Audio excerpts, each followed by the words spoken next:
poor people are embarrassing, so we won't invite you to the wedding. This is the end of our relationship." Oh, that's perfect timing. I was thinking of cutting ties with you too.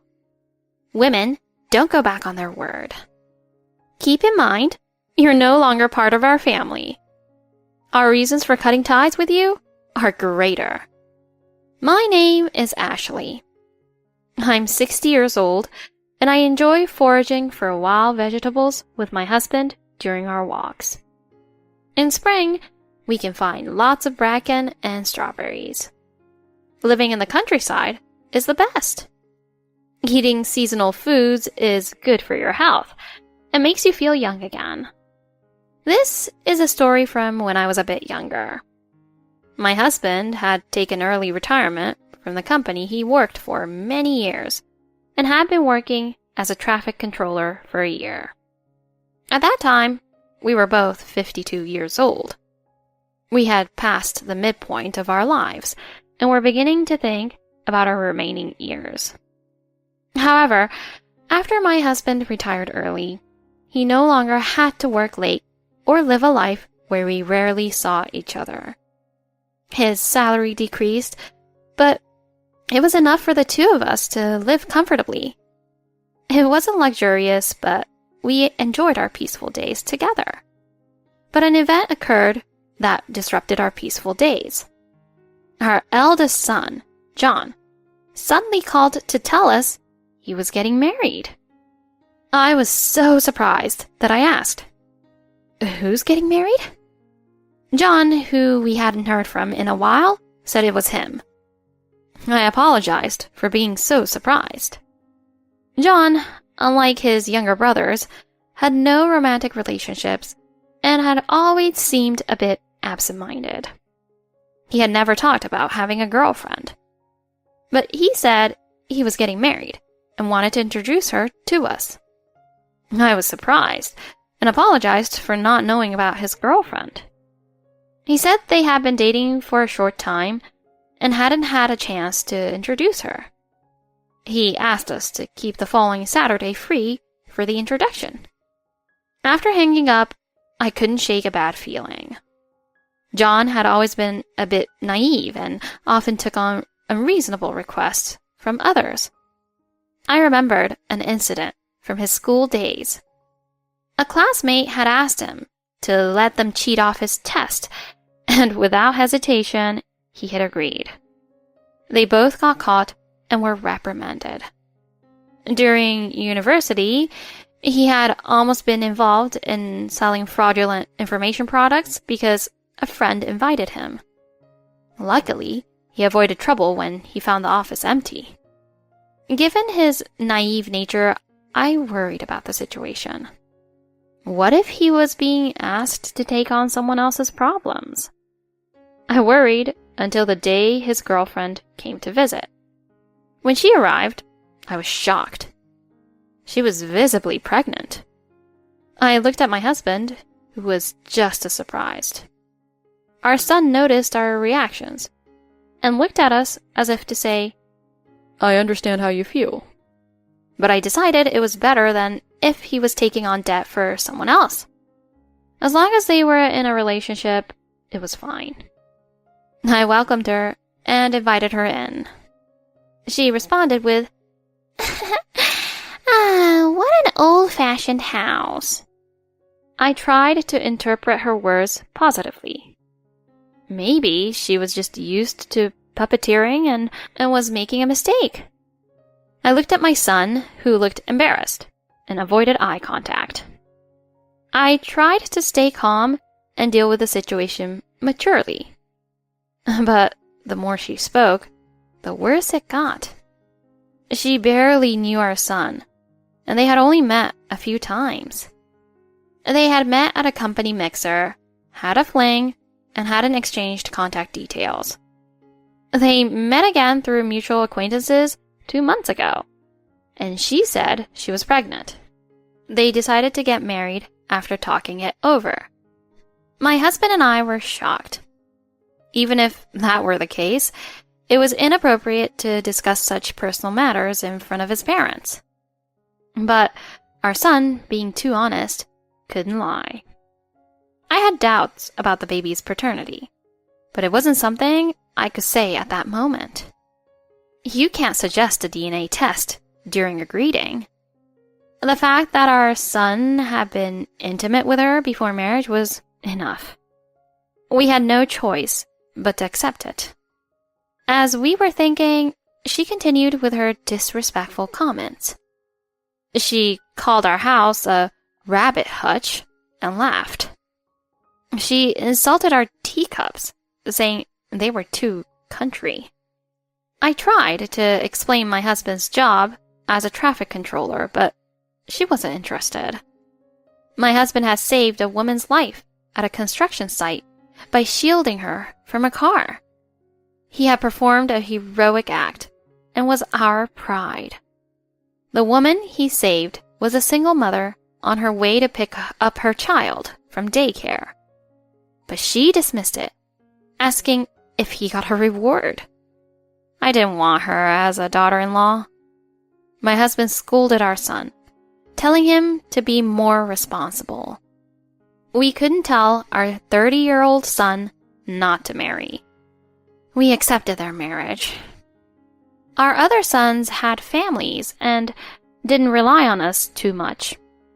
We wanted the same for our eldest. He felt responsible because of the baby. He declared they would manage on their own. They left, and we felt they didn't want much to do with us. 2 months later, the wedding was set. Her friend managed the wedding hall, so they secured a date quickly. We were busy with preparations. Her family ran a well-known local food processing company. But her family was against the marriage and refused to meet us. Our son often called us to vent his frustrations. He wanted to protect her, not for money. I reminded him that he needed to be prepared for opposition and couldn't rely on us. He got angry, asking if we wanted him to suffer. My husband took the phone and calmed him down. He told our son that he needed to stop complaining to his parents. Our son apologized and hung up. One day, our son and his fiancée came to our house with a request. They asked us to pay for the wedding. We were shocked. They had said they would handle everything themselves. Our son said he had savings, but it wouldn't cover her extravagant plans. I snapped, asking why her family couldn't pay if she wanted a grand wedding. She claimed it was our responsibility because she was pregnant. I reminded her that they had promised to manage on their own. She accused us of being inflexible. I retorted that she was being unreasonable. She insulted my husband's job, calling us poor. My husband angrily asked what they wanted from us. She said we needed to pay to avoid being looked down on. Our son reluctantly agreed with her. I decided we couldn't give in. If we paid, they would keep asking for more. I firmly refused, saying we wouldn't be attending the wedding. She smirked and said that was fine. We cut ties with them. Surprisingly, it felt refreshing. We didn't know if the wedding took place. Our other sons decided not to attend out of respect for us. We wanted no further involvement. A year later, they unexpectedly visited us. They rang the doorbell repeatedly. She greeted us casually through the monitor. She was holding a child. Our son stood behind her, looking nervous. She said they brought our grandchild to see us. She mentioned seeing my husband's heroic video online. They wanted to record a video with him and the child. My husband, confused, said no. Recently, my husband has saved a mother and child from a car accident. He shielded them, breaking his ribs in the process. He said it was worth it to save 2 lives. The mother turned out to be someone he has saved before. This story went viral, making him a local hero. We received gifts from neighbors we barely knew. She insisted on recording a video, saying it would make her famous. My husband refused, saying it was unfair to the child. She kept pushing the child towards him. My husband told her to stop and didn't take the child. She tried to push past us into the house. I blocked her and told her to leave. She called me mother and asked to come in. I told her not to call me that and to leave. She looked confused, not understanding my refusal. I reminded her that she was the one who cut ties. We were no longer family. She insisted, but I remained firm. My husband backed me up, saying they were no longer welcome. She protested, saying the police wouldn't do anything about a family dispute. My husband said it didn't matter. She asked why strangers were allowed in our house. My husband explained they were friends he had helped. She demanded to know why they were in the house. I sighed and explained the situation again. I told her they had become friends after the accident. She didn't seem to understand. I told her to leave again. My husband reiterated our stance. She accused us of being unreasonable. I told her to stop being rude and leave.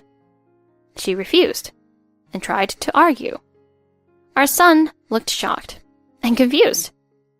I told him about the missing items from our house. My husband confirmed it. Our son was stunned. I showed him the online listings of our missing items. He was speechless. She admitted to taking them. She said her parents were stingy and didn't give her money. I told her that was no excuse for stealing. She tried to justify her actions, but I didn't let her. Our son called her behavior the worst. I asked if the child was really his. She looked nervous and avoided answering. Our son demanded an answer. She finally admitted the truth.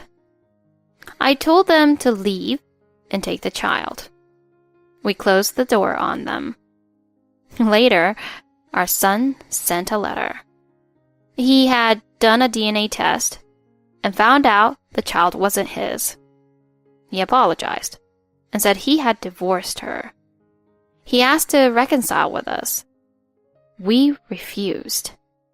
Our other sons agreed with our decision. She was still trying to get back with our son. We decided to keep our distance. She tried to get support from her family, but they rejected her. She was left to fend for herself and her child. Meanwhile, we enjoyed our peaceful life. My husband had retired from his traffic controller job, and we lived on his pension.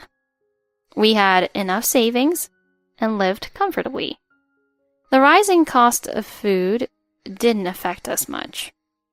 We foraged for wild vegetables and exchanged goods with neighbors. Our simple life was fulfilling. We were surrounded by nature and kind people. I was grateful for every day. Today, my husband and I planned to go for a walk. It felt like a day from our younger days. I wanted to wear a new scarf I bought. I still wanted to look cute for my husband, no matter my age.